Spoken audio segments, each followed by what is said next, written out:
Hi, welcome to another episode of I Have a Testimony. I am your host, Pamela Burton, and I am so excited that you've taken time to spend with us today. So, today I am joined by my beautiful, beautiful children. I have my oldest, and I'm going to let them introduce themselves. All right, I'm the oldest son, the best son, the chosen one, Malik Harris. I'm Zaida, and I am the what do you call it? The bonus child. There we go. I was trying to think of the word. There we go. I'm the bonus child, the girlfriend of Malik. My name is Miguel Little. You know, I'm the coldest, the realest, the coolest. The flyest. Yeah. You better say that. Say that. As you can see, there's a little hating going on here today. Well, follow us on this journey today. We're going to talk about grief.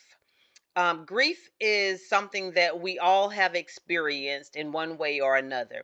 And today we want to just kind of dig in and we want to share our experiences as we talk through how we've coped with grief and how we made it through it. So today, for us, we're just going to be talking about our experience with grief, whether it be what we've actually been through or watched someone else go through and how we coped with their grief, their moment, or our own personal grief. So, guys, let's get into it.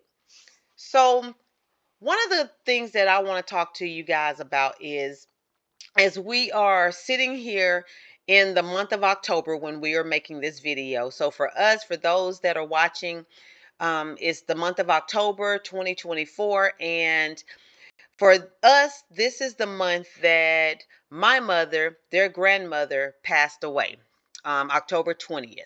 And for us, that was a rough time for us to have to watch my mom, their grandmother, pass away from cancer. She was diagnosed with breast cancer, and it actually took her out fairly quickly. So today we're going to talk about how we've coped with that loss and how we cope with just watching her go through her journey with battling cancer, and then how we've coped with it after it took her on to glory. So, guys, let's get into it. So, who wants to start first? Hey, ma'am, I would like to respectfully recommend that you make a choice on who you like to start first.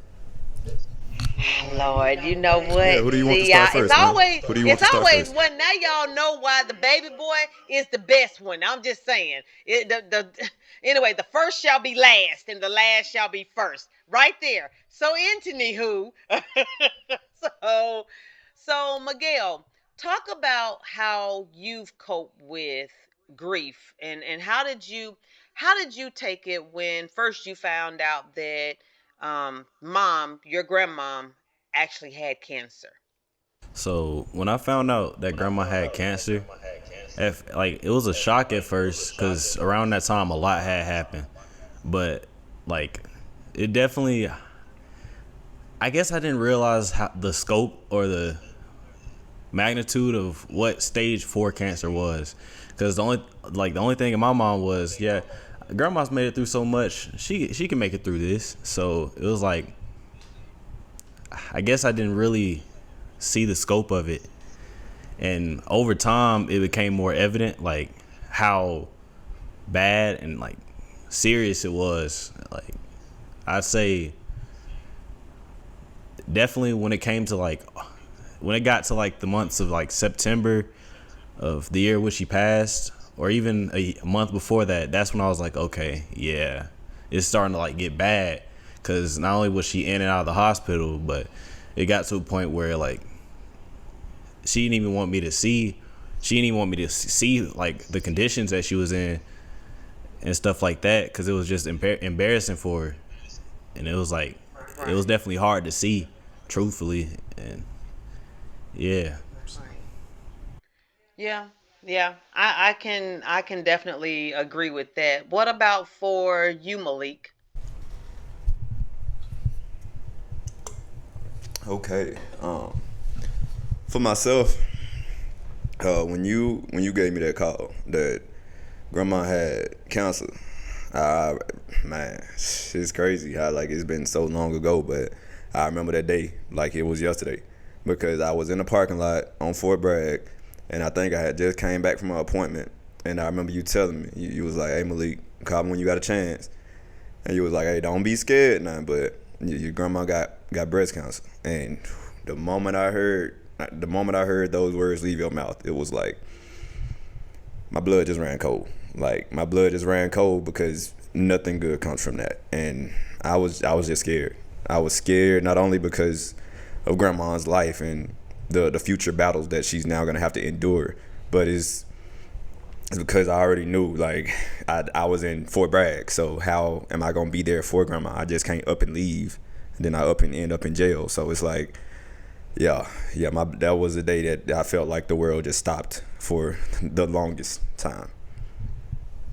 Okay. And just to kind of put a little, just to bring things into perspective for the audience, during that time when you say you were at Fort Bragg and you couldn't just leave because you would go to jail, you were in the military at that Yeah, time. right, correct. So, okay. I was basically a comm soldier up under the 528 Signal Battalion, Special Operations Airborne. So, yeah, that was me. Okay. So when you talk we talk about that big word, whenever we hear that word cancer, we automatically think that's a death sentence.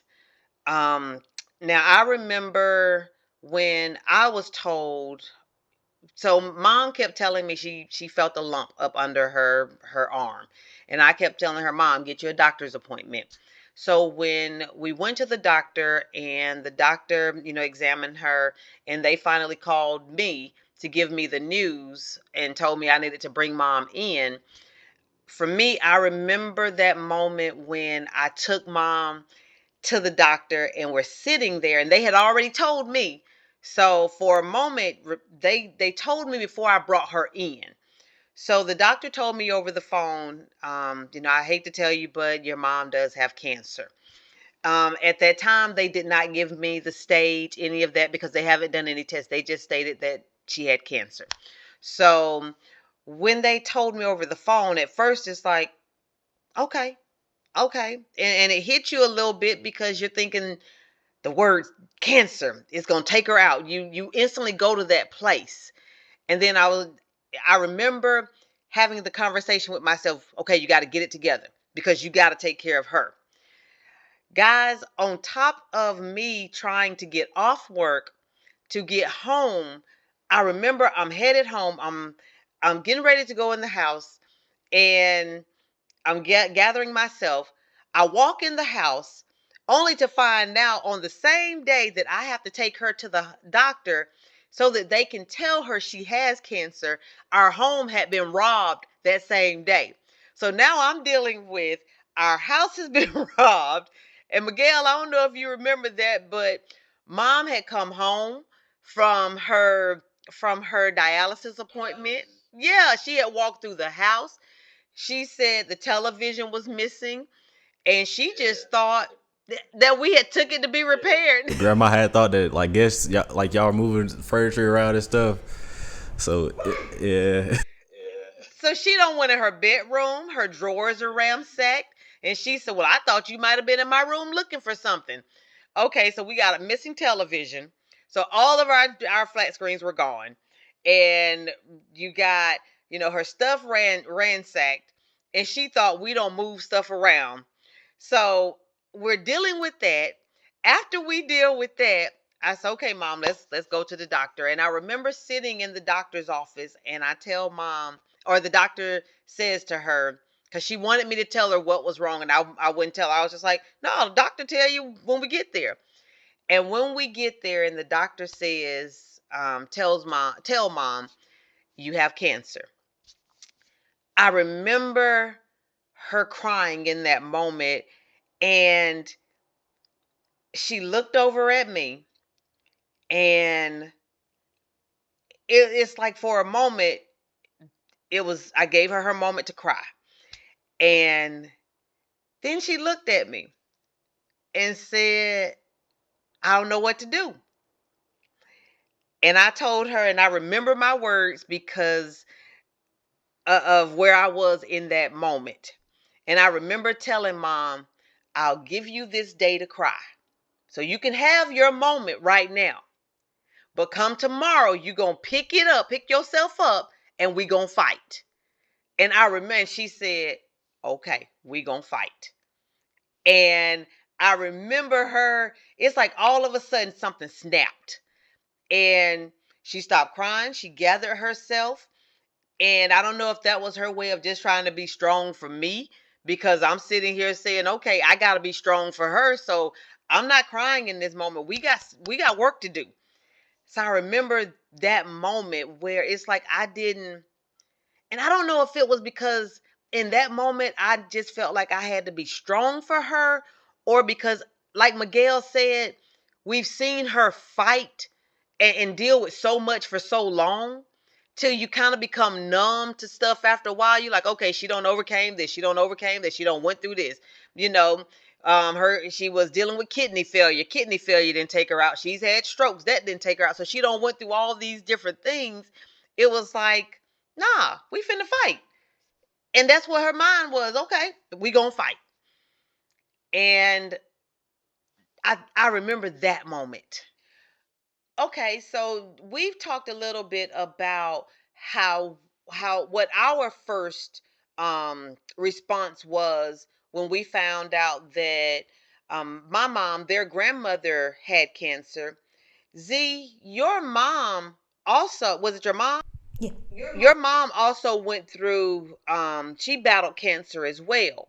So talk to us from your perspective as you watched your mom go through. What was that like for you when you first got the news of your mom going through cancer? So I just like Malik, I remember it like it was yesterday. Somebody actually asked me about it the other day. But I was 13, I was 12. I was 12 years old. It was on November 2nd. And I came home from school with two of my friends, and we walked in the house, and everybody was crying. It looked like somebody had just passed away in the house. Like everybody was just crying. And I was like, well, what's wrong? Like, is everything okay? And they were like, yeah, everything's okay. And I thought they were crying because something happened to my mom's ex-husband's brother at the time, because he was in a coma. So I was like, well, maybe he's not okay. But they wouldn't tell me anything. I was just in oblivion. And so I went to my room with my friends, and then they were like, hey, we need you to come into the living room with your cousin. And I was like, okay. Go to the living room, and they say, Mom has cancer. And I didn't know what to do. I was 13. I instantly thought my mom was going to die. And I just remember taking off and running across the street to the church. And I just sat there and prayed, and I cried. And it was just, when you hear that word cancer, you instantly think death. And all I could think was, what am I going to do without my mom? That's the only person I have. Her only child is just us. So it was hard. It was hard. Thank you for joining us on another episode of I Have a Testimony. Hope you enjoyed the episode. Catch us next week as we continue to dive into I Have a Testimony. See you soon. Bye.